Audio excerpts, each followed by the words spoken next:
High বন্ধুরা, welcome back to my channel. আশা করছি সবাই ভালো আছে, আমিও ভালো আছি। তাই তোমাদের সঙ্গে অনেকদিন ভিডিও শেয়ার করতে পারিনি, তার জন্য অনেক অনেক দুঃখিত। তো যাই হোক, আমি আজকে বানাচ্ছি দেখো ইলিশ মাছের মাথা দিয়ে কচুর শাক। তো কচুর শাকগুলো আমি বাগান থেকে তুলে নিয়ে এসেছি, অনেকগুলোই তুলে নিয়ে এসেছি। তো এমনিতে কমে যায় শাক, তো বেশি পরিমাণে লাগবে।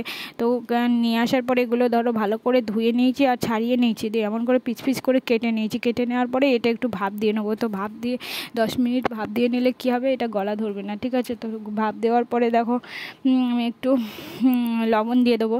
তো লবণ দেওয়ার পরে এটাই লবণ দিতে হবে, না দিলে একটু সিদ্ধ হবে না। তো সেদ্ধ করার জন্য একটু লবণ দিতে হয়, তো লবণ দিয়ে দিলাম, ঠিক আছে। তো আমার এই ভিডিওটি ভালো লেগে থাকে লাইক কমেন্ট শেয়ার আর সাবস্ক্রাইব করতে ভুলবেন আমার চ্যানেলটিকে। আর দেখো আমি এই রেসিপিটি কী কী লাগে সেটা তোমাদের সঙ্গে শেয়ার করছি, একদম স্কিপ করবে না, ঠিক আছে। তো দেখো আমি কাঁচা পাকা লঙ্কা নিয়েছি, গোটা জিরে আর কয়েক পিস রসুনের কোয়া নিয়ে নিয়েছি। তো দেখো তেল দিয়ে দিয়েছিলাম, আর তেল দেওয়ার পরে মাছের মাথাগুলো, ইলিশ মাছের মাথাগুলো দিয়ে দিয়েছি, ঠিক আছে। তো যে কোনো মাছের মাথা দিয়ে বানাতে ভালো পারবে, কিন্তু আমার ইলিশ মাছের মাথা দিয়ে খেতে ভালো লাগে, তাই আমি জল ঝরিয়ে নিয়েছিলাম। তো জল ঝরিয়ে নেওয়ার পরে শাকটা একটু ভেজে নিয়েছিলাম। ভেজে নেওয়ার পরে মাছের মাথাগুলো একদম আধ ভাঙা করে নিলাম। আধ ভাঙা করে নেওয়ার পরে লঙ্কা রসুন এগুলো ভালো করে লাল লাল করে ভেজে নেওয়ার পরে শাকটা মিশিয়ে দিলাম মাছের মাথার সঙ্গে।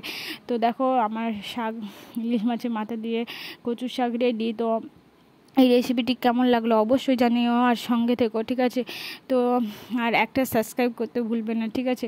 তো আজকের মতো টাটা, পরের ভিডিও নিয়ে আবারও আসবো। আর কেমন লাগলো রেসিপিটি অবশ্যই জানিও।